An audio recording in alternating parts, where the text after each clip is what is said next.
System లో 150 ఉందని చెప్పాడు ఆయన. ఎట్లా అమ్ముతాడు అంటే? ఒక 10 రూపాయల డిఫరెన్స్ ఎన్ని వందల డిఫరెన్స్ వస్తుంది? అడిగితే తప్పంటే ఎట్లా? అడిగితే తప్పంటే ఎట్లా? కస్టమర్ తో రెక్లెస్ గా మాట్లాడడం కరెక్ట్ కాదు. అడిగితే తప్పంటే ఎట్లా? అడిగితే తప్పంటే ఎట్లా? అడిగితే తప్పంటే ఎట్లా? ఎవడో నేను తెలిసేస్తుంది నీకు? ఇంకోటి కాదు, నేను ఎవడో తెలిసేస్తుంది నీకు? వచ్చింది ఆయన. నేను ఎవడో తెలిసేస్తుంది నీకు? అప్పటికి చెప్పాను సార్. సార్ అమ్మాయికి అడిగితే ఆ సార్ వెనకాల ఉన్నారు కదా కళ్ళు. ఆ సార్ అడిగారు 140 ఉంది సార్. సార్ 150 ఉంది సిస్టమ్ అంటే. మా బావగారు వాళ్ళు బయటకు వచ్చి ఏంటి తీసుకున్నారంటే కనుక సార్ చూడండి సార్ 141 ఉన్నది 150 నాకు మెడిసిన్ పికప్ చేసుకుంటాను నేను. నాకు దీని ఎంఆర్పీ సిస్టమ్ ఎంఆర్పీ చెప్పినారు నువ్వు. తీ మెడిసిన్ తీయండి బయటికి. రోహిత్ రా ఒకసారి మెడిసిన్ తీ బయటికి. ఏదో ఒకటి ఎంఆర్పీ తీయండి బయటికి. మొత్తం అంత ఇలాగ జరుగుతుంది ఇక్కడ. ఒక సిస్టమ్ ఒక దాంట్లో 10 రూపాయలు మనకి డిఫరెన్స్ కనిపిస్తా ఉంటే రోజు 100 మెడిసిన్స్ వస్తాయి. ఎట్లా పెడతారు అసలు నాకు అర్థం కాదు. మీరు అడిగితే ఎవరో ఇంజిన్ అంటే ఏం చేస్తారంట? ఇష్టం తీసుకుని దుబ్బేమని చెప్పేటికి ఇది మాటలు. నేను మాట్లాడిన ఇప్పుడు రమ్మని చెప్పి ఎక్కడున్నాడు, రమ్మని చెప్పి ఎక్కడున్నాడు, రమ్మని చెప్పి ఎండా మర్యాదగా అతను నెంబర్ నేను మాట్లాడుతా అంటే కనుక ఇష్టం అంటే కొనుక్కొని దుబ్బేమని చెప్పేటికి అని చెప్తున్నాడు. నీకు చెప్పాలంటే వచ్చింది పక్కన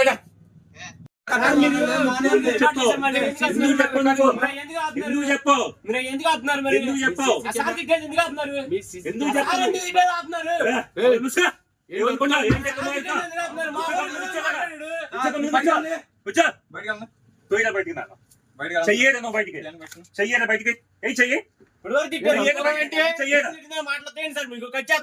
చెయ్యడా బయటికి చెయ్యి. సిఏ ఫోన్ చేస్తాడు. సిఏ ఫోన్ చేయి. ఏమనుకున్నా నా గురించి నువ్వు? ఆరోగ్యమే మహాభాగ్యం, అది అందరికీ తెలిసిన విషయమే. కానీ ఈరోజు ఆరోగ్యం రోడ్డున పడే పరిస్థితికి వచ్చింది. ఎందుకంటారా? ఇది చూడండి, అపోలో ఫార్మా అంట. అపోలో ఫార్మాలు ఒక వ్యక్తి గన్నవరం, ఇది గన్నవరం గాంధీవం సెంటర్ కరెక్ట్గా కంకిపాడు బస్ స్టాండ్ పక్కనే ఉన్న ఒక ఫార్మా యూనిట్ ఇది. అయితే కనుక దీనిలో ఒక వ్యక్తి ఒక మెడిసిన్ కావాలని చెప్పి వస్తే కనుక 151 రూపాయలు తీసుకున్నారు.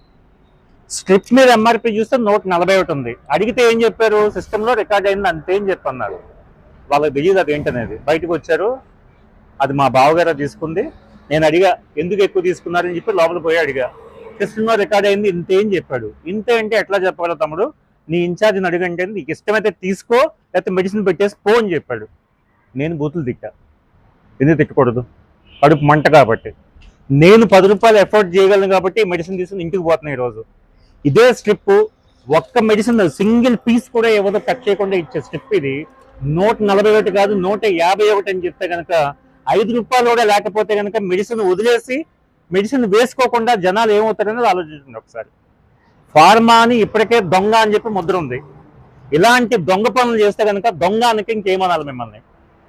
పెద్ద పెద్ద బ్రాండ్లు పెట్టుకుని పెద్ద పెద్ద సంస్థలని చెప్పుకుని చివరికి ఇంటర్మీడియట్ చదువుకున్న వాళ్ళని, ఐటీఐ చదివిన వాళ్ళని ఇక్కడ మనకి ఫార్మాసిస్ట్గా పెట్టి నా ముందే ఒక వ్యక్తి వచ్చి కాలు బెనికింది మెడిసిన్ ఇమ్మంటే కనుక ఏదో మెడిసిన్ ఇస్తాడు.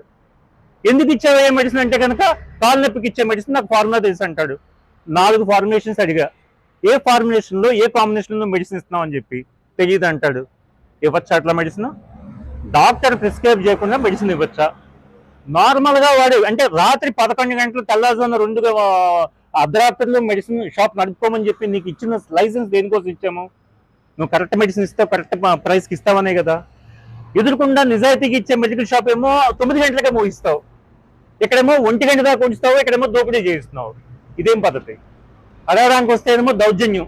నీ చేతనని చెప్పుకోమంటాడు, మెడిసిన్ వదిలేసి వెళ్ళమంటాడు. ప్రాణం మీద వచ్చినప్పుడు మెడిసిన్ తీసుకుంటాము, అవసరం ఉంటేనే మెడిసిన్ తీసుకుంటాము. ఇదేమి కూల్ డ్రింక్ కాదు, లేకపోతే బిస్కెట్ ప్యాకెట్ చాక్లెట్ ప్యాకెట్ కాదు. అవసరం ఉంటే తీసుకుని లేకపోతే వెళ్ళిపోవడానికి కాముగా ఇంటికి. మెడిసిన్ వేసుకోకపోతే ఇబ్బంది అనుకున్నప్పుడు ఖచ్చితంగా 10 గంటలకు వచ్చేయమంటేనే అవసరం ఉన్నట్టు లెక్క ఇక్కడ.